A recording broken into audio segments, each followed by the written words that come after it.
back because she was like, I'm gonna defend my cousin. She went back and she wanted to call this man out. But before she could, he was jumped by 5 men that we didn't know. The lady of the bar, she picked us and she was, "Don't get it done in 2 weeks." She said, "Oh, it'll get done. It'll get done in 2 weeks." So of course 2 weeks and it's not done. It's going to be 2 days late.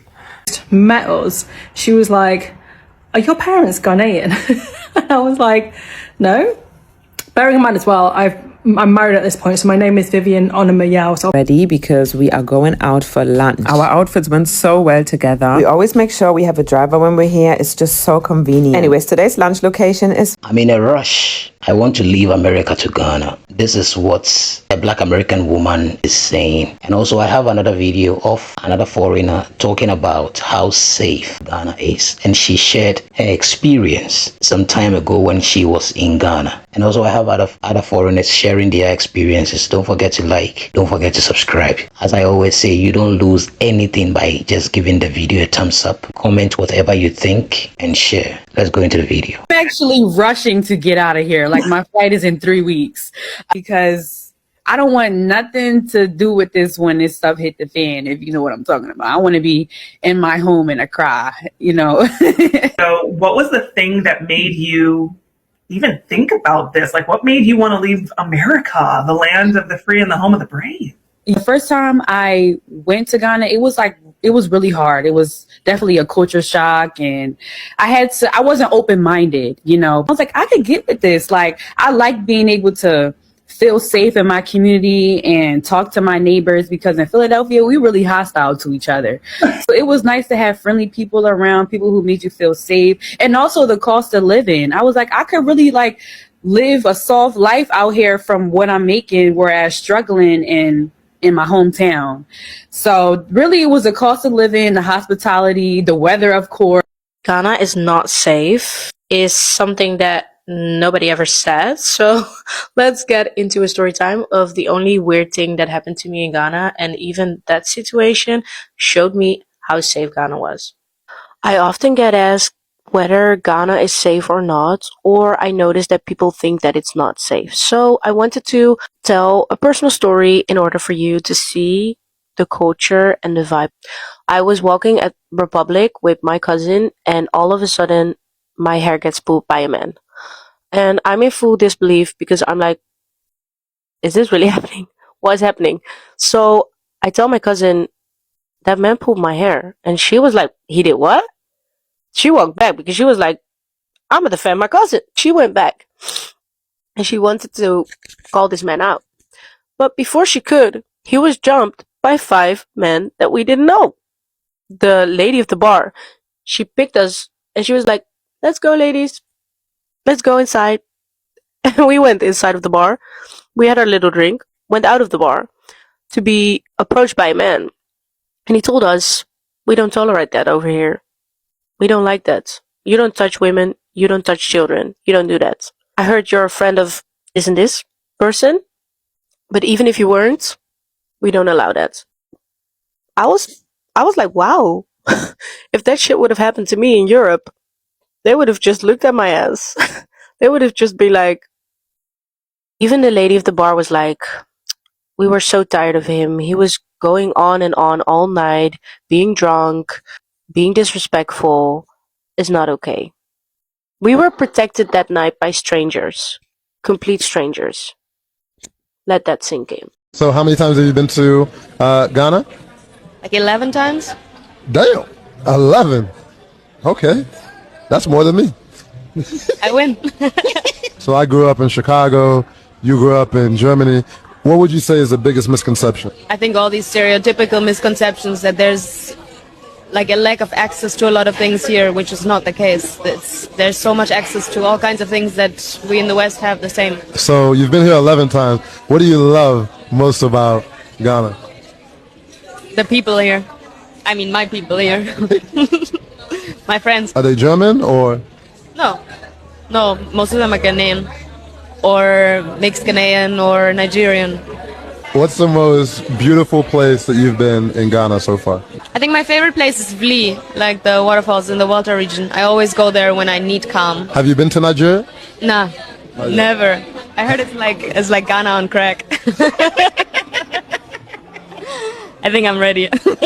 The girls trip in Ghana continues, and here's another day in my life in Accra. I'm running on like 3 hours of sleep, but one thing about me, I'm gonna get my tan in. So we went straight to the pool when we woke up because the sun is shining today. The hotel was even so nice and brought our breakfast to the pool. I mean, we can't miss out on any type of sun. My favorite has always been Ghana pineapple. I also have to show you guys my nails up close because they are just 10 out of 10. Anyways, after our little morning at the pool, we got ready because we are going out for lunch. Our outfits went so well together. We always make sure we have a driver when we're here. It's just so convenient. Anyways, today's lunch location is Vine. It's one of my absolute favorite restaurants here. The setting here is so pretty. I literally come here every single time when I'm in Accra. We ordered some cocktails and plenty of food. Their jollof rice is so good. And if you haven't noticed this already, we are real foodies. It really uplifts our mood. And that's also why we tried out more things. We are real matcha girlies, so we had to try out some matcha here. I want to try out even more matcha places, so let me know your recommendations in the comments. After that, we went to Frozen Cabana, but I'm gonna put myself on a ban now. Oh yeah, and we also had these custom jerseys made. And since Ghana doesn't sleep, the day didn't end here. We definitely got ready and went to Kruna. So African, always make sure we're having a good time here. But yeah, that was pretty much our day. Can't wait to show you more. Bye guys. All right, good morning, good afternoon, whatever time it is today. Guys, people ask me all the time here in the United States, why do you come to Ghana every 3 to 4 months? And part of my answer is I tell them it's low pressure. It's very low pressure. Now, you see, here in the United States, yes, you are correct. Money is made often in large amounts. But with that money comes a lot of high pressure. That's why our suicide rates are really up. And I'm going to give you an example of how a West African Ghanaian responds to pressure. And I don't even think they even have the concept of heavy, large amounts of pressure because it's more of a non-pressure society to an American. All right. I was getting some clothes made and I told the lady, I said, I need it done in 2 weeks. And she said, okay. And then I told her, I said, what's going to happen if you don't get it done in 2 weeks? She said, oh, it'll get done.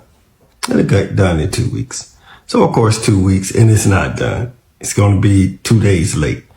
And then I said, now you told me that it was going to get done in 2 weeks. It didn't get done. So what should be the penalty for not achieving the objective? I mean, I was just doing this to try to see if they could grasp the concept of heavy pressure. It never registered. She was cool, calm about it the whole time. Now, that's why I tell people, especially in Africa, be careful about coming to the United States because the suicide rates are high and it's heavy pressure. And I noticed that a lot of the Africans that I know here, their families add pressure onto it while they're here and don't have a clue at how much pressure this country will put you under. All right. That's why you see gunmen going crazy, shooting people. They're under a lot of pressure and they can't take it. So that's one of the main reasons why people do come to Africa, especially Ghana, because of the low pressure. Even Nigeria, if Nigeria can get a few things together, we'll come there simply because of the lack of pressure. Oh yeah. Another thing that is also weirdly coincidental with just Ghana in general is my name is Vivian Yao. So I know Yao is a really common name, male name in Ghana. And so when I was in Ghana, I was like texting our Airbnb host and I was like saying please in front of every single sentence because I know that's how Ghanaians like to speak. It's very polite. The host met us. She was like, are your parents Ghanaian? And I was like, no. Bearing in mind as well, I'm married at this point, so my name is Vivian Onoma Yao. So obviously we've got the Onoma, which is a whole other thing on itself because I know it's not a particularly Ghanaian name. And And she was like, are you sure? And I was like, yeah. But she was like, because your name, Vivian Onoma Yao, it just sounds so Ghanaian. And I was like, I'm pretty sure my parents are Chinese last time I checked. And she was like, oh, did your husband make your name for you? And I was like, no. My parents named me. But it was just quite funny because, again, a weird similarity between Cantonese, Chinese and Ghanaian culture. I'm in Accra, Ghana today, and here is a culture shock I found as a Nigerian. So what we Nigerians call soup, Ghanaians call it stew. This is okra soup, and it can be eaten with pounded yam or semovita. This is okra stew. It can be eaten with egg. How is that stew? This thing. Soup. This is soup. This is soup. Soup is what? Stew is steak. Bro, who said that? This is soup. That is a basic thing. From who? From where? It's known. Everyone knows. Who knows? We don't know that this is okra soup. And you eat it with pounded yam or semovita. Stew is steak. This is not soup. So this has been an argument for a long time between Ghanaians and Nigerians. Let us know in the comments, is this okra soup or okra stew? So do you know some of the Uber drivers in Ghana, how they be doing? They try to get out of being penalized for canceling rides, right? So then what this bike rider just tried to pull on me as an Uber, I'm home now, but I was just trying to get an Uber home. And I'm trying to take a bike, because it's cheaper, right? So I like go into this and I order the bike from Uber.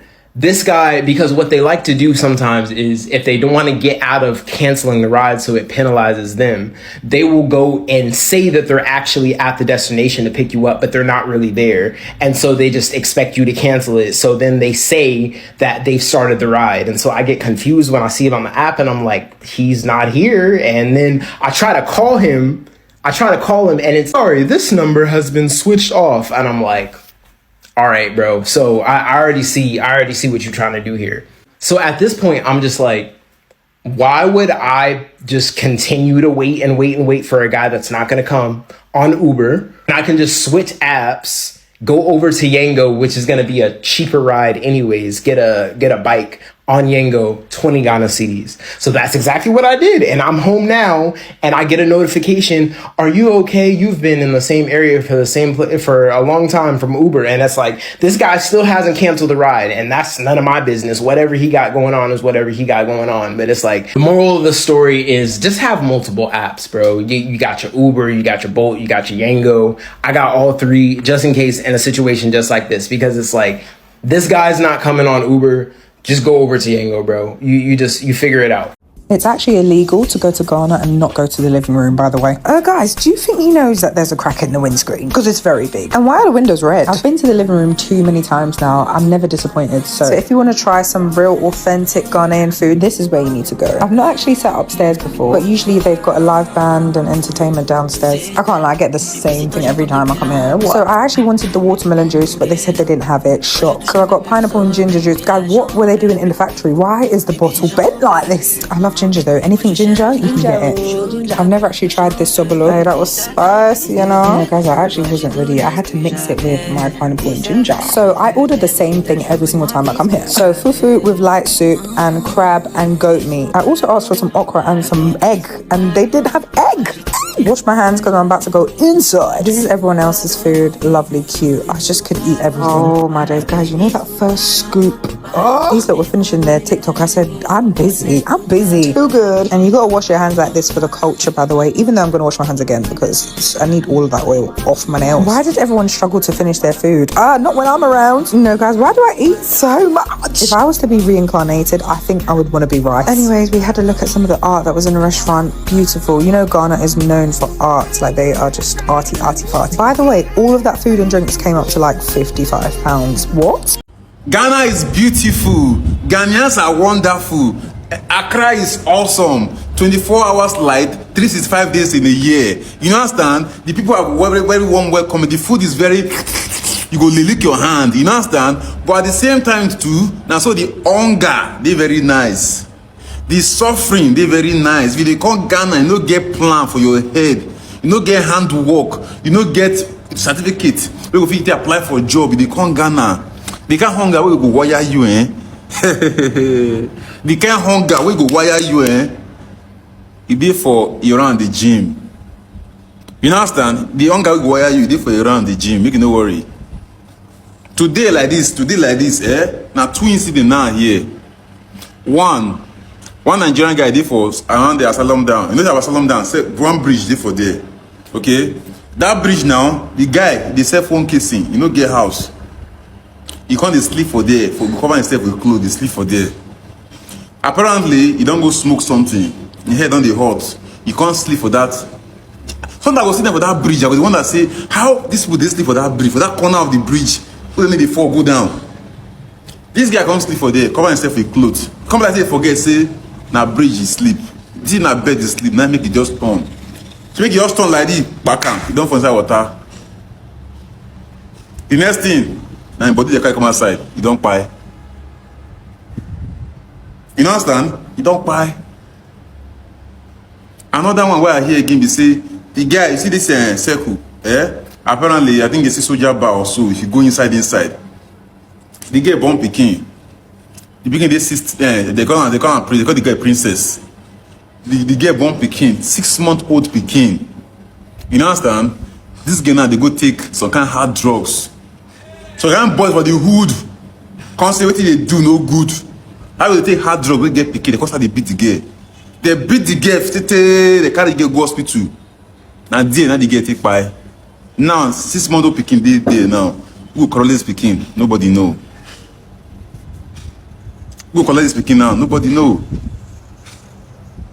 You come all the way from Nigeria, you pass Togo, you pass Benin, you pass Togo, come enter Ghana, finish. Now drugs you won't come do for Ghana. Now Igbo you won't come smoke for Ghana. Now Ogogoro you won't come drink for Ghana. Ogogoro no Nigeria, Igbo no Nigeria. Now only person who don't chop belle full, now they smoke Igbo. Person who don't chop belle full, now they drink Ogogoro on top, make it take relax, make it clear road. You understand? If you be poor man, you don't get business with alcohol. If you be poor man Peking, you don't get business with Igbo. Forget them, not be for you. Because people they smoke Igbo, they take God, rather. People they smoke Igbo, they creative. People they smoke Igbo, they enter poverty even deeper. Put your head and make you hear. People they smoke Igbo, when they take the creative, you they smoke Igbo, make the entire property even deeper. You understand? So I beg, if you come from all the way from Nigeria, you don't come survive for Ghana or anywhere you find yourself. Drugs is one of the last things you want to do. You understand? If I see for road and want help you, I say you do a better they take drugs. Still go help you. I'm not gonna help you now. I don't take drugs go cost my phone or steal something still go buy drugs. Now those two spanner laws, they don't go with that. And the funny thing is say now, their family go in Nigeria now, they want to say, oh, my Peking dey Ghana, oh, my Peking dey Europe, my Peking dey Togo, my Peking dey abroad. Your Peking don't buy, don't put aside ground long time. They will live in Nigeria 20 years, don't see that particular son. 30 years, don't see that particular daughter. You don't wait, you don't buy. You don't buy. If you come to another country, Nigeria government they don't give a fuck about you. You are what? You are on your own. You are on what? You are on your own. OYO. Or you're on your own. But they tell Nana, I know my right. I know my right. Anyway, may that soul rest in peace. Cash back. Listen up. If you African, you immigrant, you in the United States, go back to your country. Y'all Africans gotta go back to your countries, man. I don't give a fuck where you from. If you're not from the United States, go back to your country. Leave us alone. We Americans, we're tired of y'all niggas. Y'all come up here trying to take our jobs. Y'all want to take everything from us that our forefathers fought for. Our forefathers came to the United States and made it possible for us to be in the US. And y'all Africans want to come out here and take over our jobs in the United States. Some of us Americans can't even fight no job. We can't even work in peace no more. Because y'all Africans, Nigerians, Ghanaians, Cameroonians, Kenyans, I'm tired of y'all motherfuckers. Go back to your countries. I can't stand these Africans. I can't stand these immigrants that came to our country and want to take over our jobs. And some of them want to talk back when we talk. Come on, man. A lot of Africans in the United States, they want to talk when we talk. This is our country. Our forefathers built this country. And y'all Africans think y'all own this country. Y'all got to go back. And that's why Trump is trying to make sure that every African go back home. Y'all Africans got to go back home, man. Y'all taking over our jobs. I met this African dude.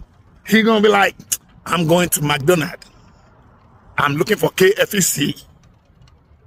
I'm going to Walmart. Come on, man, nigga, leave me alone, man. Go back to your country. And they come around here eating food with their hands. They go use the bathroom. They don't wash their hands. I can't stand these Africans, man. They eat with their mouth open. Africans, go back. We don't want you in this country, man.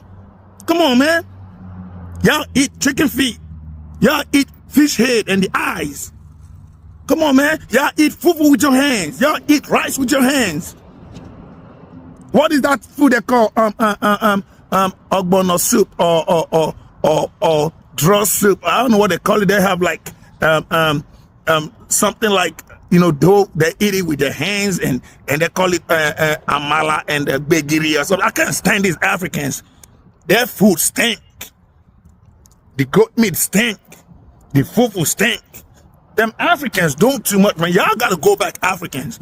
We don't want y'all in this country. This is our country. We Americans don't want y'all Africans. All your immigrants, leave this country alone. Leave America alone. This is our country. All y'all Africans think y'all gonna come in here and took over our job. Come on, man. Y'all doing too much. Y'all niggas gotta go back home, man. Go be with your people in Africa. Leave America alone. America is our country.